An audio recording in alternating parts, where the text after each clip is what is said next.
কড়া গরম করে দিয়ে দেব মুগ ডাল 1 কাপ মতো।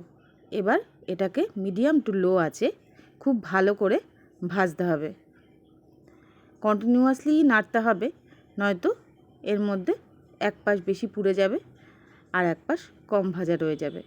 কন্টিনিউয়াসলি নেড়ে দেখুন কালারটা হালকা চেঞ্জ হয়ে যাবে। ডালের গন্ধটা যেন অতিরিক্ত না হয়, সেজন্য এখানে কিন্তু মিডিয়াম ভেজে নিলেই হবে। এবার হালকা হাতে একটু ধুয়ে নেব, কারণ অনেক ধুলোবালি থাকে, সেই কারণে ধুয়ে নেব।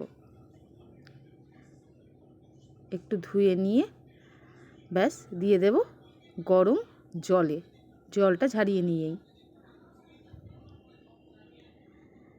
এবার সামান্য একটু লবণও দিয়ে নেব সেদ্ধ করার জন্যে।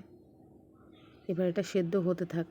এবার দেখুন ডালের গায়ে যেরকম ফেনা উঠছে, এটা কিন্তু ফেলে দিতে হবে। ডালটা সেদ্ধও হয়ে গেছে। আমি এবার হালকা একটু ঘেটে নেব, খুব বেশি না ঘাটাই ভালো এই রেসিপিটার জন্যে।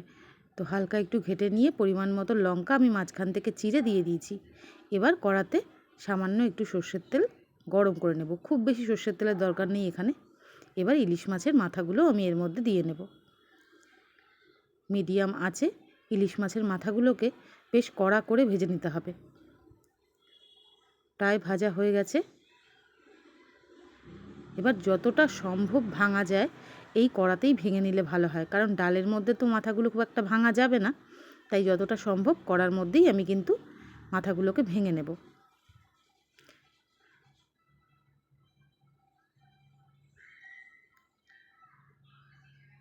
মাথাগুলো ভাঙা হয়ে গেলে আরও 2 মিনিট একটু ভেজে নেব, তাতে আর একটু ভালো ভাজা হয়ে যাবে।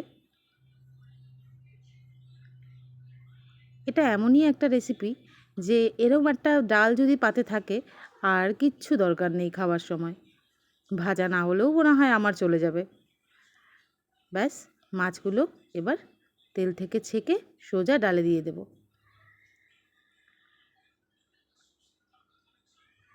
এবার পরিমাণ মতো হলুদও ডালে দিয়ে দেব, দিয়ে এবার 2-3 মিনিট একটু ফুটিয়ে নেব। এবার ফোড়ন দেবার পালা। এমন কোনো ফোড়ন বা এমন কোনো মশলা আমি ডালে ব্যবহার করব না যেটা ইলিশ মাছের গন্ধটাকে ওভারপাওয়ার করে দেবে। তাই একটা তেজপাতা মাঝখান থেকে ছিঁড়ে আর কয়েকটা শুকনো লঙ্কা আর জিরে ফোড়ন দিয়ে নিলাম। অন্য কোনো মাছের মাথা দিয়ে করলে হয়তো আমি এখানে জিরে বাটা আদা বাটা দিতাম, কিন্তু যেহেতু এটা ইলিশ মাছ তাই দিচ্ছি না। এবার ডালটা ঢেলে দেব। ব্যাস 2 মিনিট ফুটিয়ে নিয়ে হয়ে যাবে রেডি আমাদের ইলিশ মাছের মাথা দিয়ে মুগ ডাল। ব্যাস অনবদ্য একটা রেসিপি, আর কিচ্ছু চাই না এতে, না ঘি না কোনো এক্সট্রা মশলা, দারুণ হয় খেতে।